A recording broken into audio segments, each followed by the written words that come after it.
My people, welcome back to my channel. ఏంటి video అనుకుంటున్నారా? చింతాకు కారపొడి అనమాట. ఎంతమందికి తెలుసు ఇలా చేస్తారని చింతాకుతో?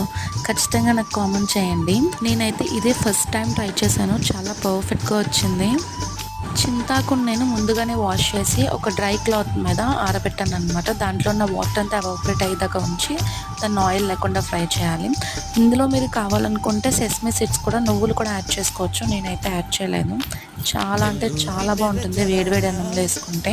దీనిగా చింతాకుతో ఎప్పుడు పప్పు కర్రీసే కాకుండా ఇలా పొడి కూడా ట్రై చేసి చూడండి, ఖచ్చితంగా నచ్చింది. Please like, share and subscribe to my channel. Thanks for watching. నన్ను కొంచెం మార్చుకోవే, నెల్లూరి నెరజానా, నే కుంకుమల్లె మారిపోనా, నువ్వు స్నానమాడ పసుపులాగా నన్ను కొంచెం పూసుకోవే.